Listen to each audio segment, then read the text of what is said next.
नमस्कार साथियों, आप लोगों का बहुत बहुत स्वागत है आपके अपने YouTube चैनल प्रेरणा स्टडी सेंटर पे।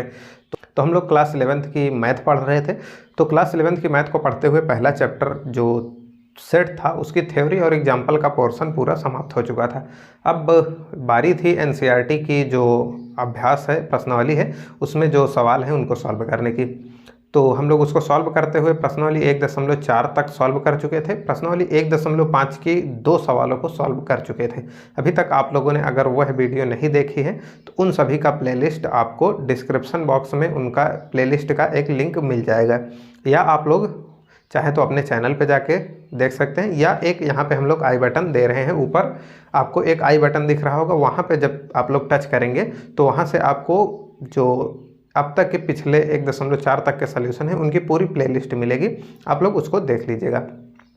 तो प्रश्नावली 1.5 की 2 सवालें हो चुकी थी और अब बात करते हैं अपनी तीसरे सवाल पे। तो देखिए, तीसरे सवाल को यहाँ पे कुछ उतारा गया है। तो इसमें कुल मिला के 11 खंड हैं। तो यहाँ पे 5 खंडों को उतारा गया है। इसको सॉल्व करने के बाद हम लोग अगले 5 खंडों पे बात करेंगे। तो अब यहाँ पे देखिए, कुछ ऊपर इंट्रोडक्शन लिखा हुआ है इस सवाल के बारे में, तो उसको आप लोग मिला लीजिएगा। तो यहाँ पे एक कटिंग सवाल की दिख रही होगी, तो उस कटिंग में आप लोग देख सकते हैं। तो उसमें बेसिकली कह क्या रहा है, तो कह रहा है कि जो अपना सार्वत्रिक समुच्चय है वो प्राकृतिक संख्याओं से मिलकर बना है, यानी कि प्राकृतिक संख्याओं का जो सेट है वही अपना समुच्चय सार्वत्रिक है। तो अब उसको यहाँ पे हम लोग लिख लेते हैं। जो अपना यूनिवर्सल सेट है इसमें कौन कौन सी संख्याएं आ रही हैं, तो प्राकृतिक संख्याएं सारी की सारी आ रही हैं। प्राकृतिक संख्याएं 1 से शुरू होती हैं, 1 2 3 4 5 6 7 8 9 10, इस तरह से ये संख्याएं इनफाइनाइट तक जाती हैं। अब उसके बाद बात करें तो इन्हें दर्शाया कैसे जाता है, तो इन्हें n से दर्शाया जाता है। ये सारी बातें अपना संख्या पद्धति जो बिल्कुल शुरुआत वाला लेक्चर था उसमें हो चुकी थी। तो अब इनको अगर बांटा जाए तो एक इनका आधार तो होता है कि हम लोग सम या विषम के आधार पर बांटे। तो एक इनका पार्ट आएगा सम, या ये विषम होंगी। तो सारी के सारी प्राकृतिक संख्याएं या तो सम होंगी या तो विषम होंगी। और यहाँ पे बात की जाए अगर, तो ये अभाज्य और भाज्य के हिसाब से बांटा जाए तो एक को छोड़कर, एक ना तो भाज्य होता है और ना ही अभाज्य होता है, तो यहाँ पे हम लोग एक को नहीं शामिल कर रहे हैं। तब या तो ये अभाज्य होंगी या भाज्य होंगी। तो यही दोनों कॉन्सेप्ट इसमें लगने वाले हैं, तो इनको आप लोग ध्यान में रखिएगा। अब उसके बाद बात करते हैं, पहला पार्ट जो है इसको सॉल्व करते हैं। तो यहाँ पे लिखा गया है, तो हमें निकालना क्या है पहले ये देखिए। तो इसमें हमें निकालना है कि ये यूनिवर्सल सेट है और ये कोई एक सेट दिया गया है, तो इस सेट का हमें कॉम्प्लीमेंट निकालना है, यानी कि पूरक समुच्चय निकालना है। तो देखिए, पूरक समुच्चय वो होता है जो यूनिवर्सल सेट में आए लेकिन इसमें ना आए। तो ऐसी संख्याएं जो पूरक सेट में हो लेकिन तो ऐसी संख्याएं जो यूनिवर्सल सेट यानी सार्वत्रिक समुच्चय में हो और इसमें ना हो। तो यहाँ पे सारी की सारी सम संख्याएं आ जा रही हैं, प्राकृतिक की सारी सम संख्याएं आ जा रही हैं। तो बच क्या रही हैं, कौन सी, विषम संख्याएं बच रही हैं। तो इसको यहाँ से हटाते हैं, इसको आप लोग ध्यान रखिएगा।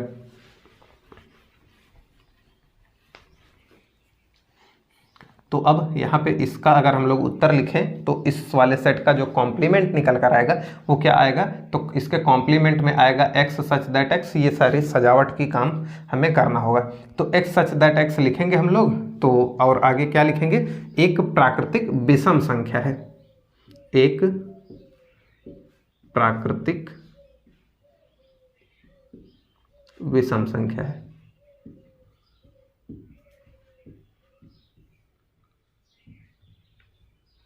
तो ये हो जाता है अपना पहले वाले का कॉम्प्लीमेंट।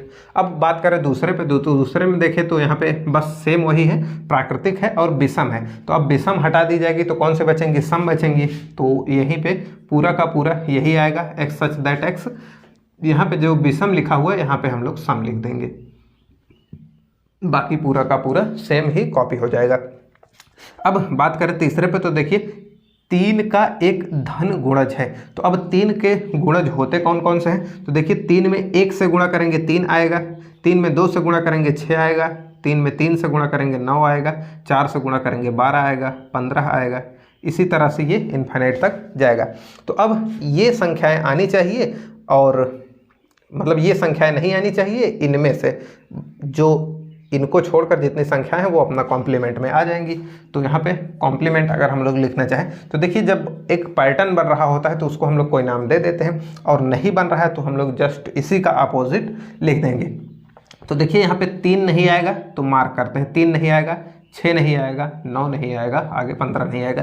तो 1 2 4 5 7 8 इस तरह से ये बच रही हैं संख्याएं। तो देखिए इनमें कोई पैटर्न नहीं बन रहा है, ना तो ये सभी किसी एक संख्या का गुणज है, ना ये सम है, सारी संख्याएं सम बच रही हैं, ना तो विषम। तो ऐसा इनका कोई पैटर्न नहीं बन रहा है। तो जब पैटर्न ना बने तो हम लोग इसी को अपोजिट करेंगे। कैसे करेंगे, तो ये पहले फॉर्मेलिटी कर लेते हैं। तो x सच दैट x संख्या 3 का गुणज है, यहाँ पे कह रहा है, तो आगे इसको हम लोग चाहें तो ऐसे कह सकते हैं कि ये नेचुरल नंबर तो होगी, यानी कि सभी x नेचुरल नंबर होंगे, और यहाँ पे 3 के गुणज थे, आगे लिख देंगे हम लोग 3 के गुणज नहीं है, और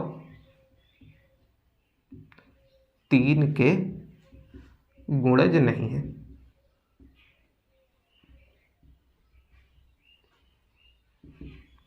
तो इस तरह से हो जाता है अपना ये तीसरा खंड। अब बात कर लें अपने चौथे खंड पे। तो देखिए यहाँ पे एक अभाज्य संख्या कहा गया है। तो देखिए अभाज्य संख्या अभी बताया गया था कि संख्याएं जो प्राकृतिक संख्या होंगी या तो वो भाज्य होंगी या अभाज्य होंगी या तो 1 होंगी, यानी कि 1 भाज्य और अभाज्य से परे है। तो यहाँ पे भाज्य आ जा रही हैं, अभाज्य आ जा रही हैं, तो बच रही हैं भाज्य और 1। तो इसी को हम लोग लिखेंगे। तो प्राकृतिक संख्याओं में भाज्य बच रही हैं और 1 बच रहा है, तो इसको ऐसा लिखेंगे कि x सच दैट x एक भाज्य संख्या है, एक भाज्य संख्या है, अथवा 1 है, अथवा यहाँ पे लिखेंगे 1 है। तो ये हो जाता है। तो या तो भाज्य होगी या 1 होगी। देखिए इसमें आना चाहिए, इसमें यूनिवर्सल सेट में आना चाहिए, लेकिन इसमें वाली संख्याएं को छोड़कर। तो इसमें अभाज्य आ रही थी तो अभाज्य यहाँ चली गई, भाज्य यहाँ और 1 यहाँ। तो इस तरह से ये पूरा नेचुरल नंबर। देखिए इन दोनों को अगर हम लोग जोड़ दें तो यही प्राप्त होगा, इन दोनों को जोड़ेंगे तो यही प्राप्त होगा, इन दोनों को जोड़ेंगे तो ये ऊपर वाला प्राप्त होगा। यही इनका बेसिकली चेक करने का एक तरीका है। यहाँ पे 3 और 5 से विभाजित होने वाली संख्याओं को छोड़ना है। तो देखिए 3 से ये विभाजित हुई, ये विभाजित, ये 5 से ये वाली, इनको हमें छोड़ना है। उसके बाद देखते हैं कोई पैटर्न बन रहा है। तो 1 2 4 7 उसके बाद 8, तो कोई विशेष पैटर्न नहीं बन रहा है। तो इसको हम लोग फिर वही करेंगे कि इसी का उल्टा हम लोग लिख देंगे। तो कॉम्प्लीमेंट इसका लिखेंगे कैसे, x सच दैट x, यही पूरा छापेंगे। 3 और 5 से विभाजित नहीं होने वाली एक संख्या है। तो यहाँ पे लिखेंगे हम लोग 3 और 5 से ना विभाजित होने वाली, या ऐसे लिखे 3 और 5 से ना विभाजित होने वाली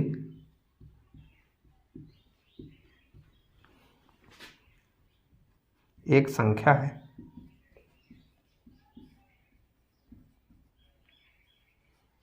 तो इस तरह से हो जाता है अपना ये 5 पॉइंट जाते हैं। अब बचते हैं 6 और पॉइंट।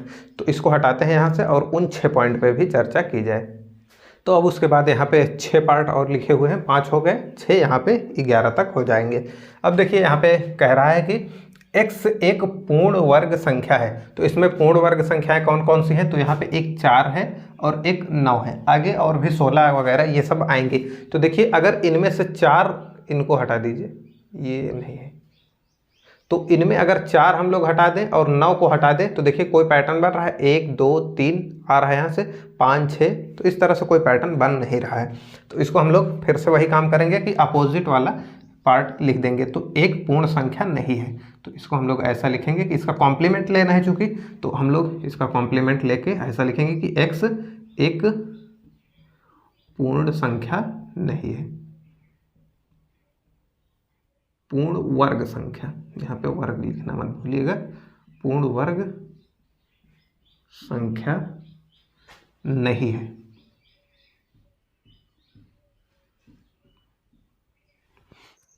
तो यहाँ 7वें पॉइंट में कह रहा है कि x एक पूर्ण घन है, घन संख्या है।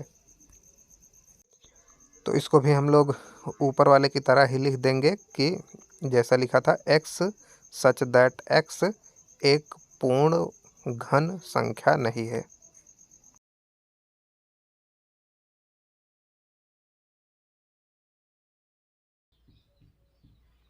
तो यहाँ अब उसके बाद बात करें इस पे, तो देखिए इसमें क्या कह रहा है कि सभी x ऐसे हैं कि x + 5 = 8 आ जाए। तो x की वैल्यू कितनी हो सकती है, तो यहाँ से x की वैल्यू 3 हो सकती है। तो अब 3 यहाँ पे आ गया है तो आगे वाले में नहीं आएगा, क्योंकि कॉम्प्लीमेंट ये सारे एलिमेंट आएंगे इस वाले में, लेकिन ये 3 नहीं आएगा।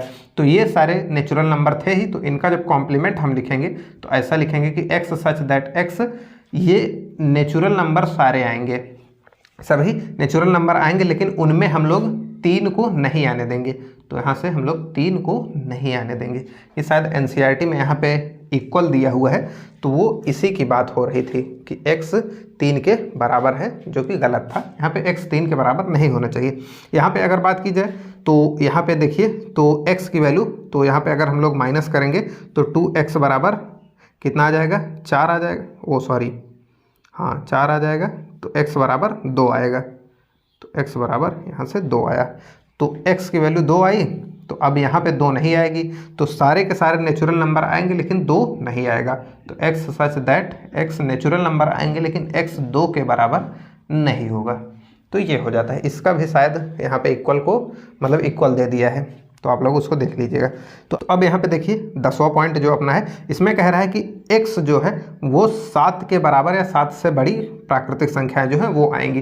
तो यहाँ से इतनी आएंगी, तो बची कितनी, इतनी। तो हम लोग अगर इस वाले का कॉम्प्लीमेंट जब लिखेंगे तो उसमें कौन कौन सी आएंगी, तो ऐसे ही लिख लेंगे। तो x सच दैट x < 7, या ऐसा लिख लें, या इसी को हम लोग चाहें तो x क्या लिखेंगे, ऐसा लिख सकते हैं कि यानी कि 6 के बराबर हो या 6 से छोटा। तो आप लोग दोनों में से कोई भी एक लिख सकते हैं। बात करें अपने लास्ट पॉइंट पे, तो ये एक नेचुरल नंबर तो है ही, 2x + 1 10 से बड़ा है। अगर यहाँ पे x की वैल्यू निकालें हम लोग, तो देखिए ये एक उधर जाएगा तो माइनस हो जाएगा। तो 2x बराबर, ओ सॉरी, यहाँ पे > 9। तो अब उसके बाद 2 उधर जाएगा तो x > कितना हो जाएगा, 9/2। तो 9/2 से ये छोटा है। तो अब 9/2 से छोटी संख्याएं इधर आ जा रही हैं, तो उधर क्या आएंगी, 9/2 से बड़ी संख्याएं। तो यहाँ पे हम लोग लिखते हैं x सच दैट x, और यहाँ पे ये x नेचुरल नंबर तो होगा ही, और इसको हम लोग ऐसा लिखेंगे कि x जो है वो > है। तो यहाँ पे लेस देन करेंगे, किससे, 9/2 से। तो एक बार इसको आप लोग चाहें तो फिर से देख सकते हैं कि यहाँ पे जो था वो 9/2 यानी कि 4.5 से बड़ी संख्याएं आ रही थी, यानी कि नेचुरल नंबर, यानी कि 5, 6, 7, 8 आगे की सारी संख्याएं आएंगी। और यहाँ पे क्या आएंगी, तो यहाँ पे इन सभी को छोड़ना है, क्योंकि हमें 5 से छोड़ना है। तो 4.5 से इधर जब लेंगे तो अपने पास कौन सी आएगी, 1, 2, 3, 4 इस तरह से आएंगी। आप लोग इसको अगर चाहें तो रोस्टर रूप में दिखाना चाहें तो यहाँ पे 1, 2, 3 और 4 यही केवल संख्याएं आएंगी, लेकिन ऐसा हमें नहीं दिखाना है, क्योंकि ये वाला अगर समुच्चय निर्माण विधि में दिया हुआ है तो इसको भी हमें इसी विधि में दिखाना होता है। तो इस तरह से अपना ये जो क्वेश्चन नंबर 3 था, थोड़ा लंबा था लेकिन सॉल्व हो गया है। उम्मीद है कि ये आपको क्वेश्चन नंबर 3 जो था वो अच्छे से क्लियर हो गया होगा। तो अब इस वीडियो में इतना ही रखते हैं, नहीं तो आप बोर होने लगेंगे। तो फिर अब क्वेश्चन नंबर 4 के साथ मिलते हैं नेक्स्ट वीडियो में। तब तक के लिए जय हिंद।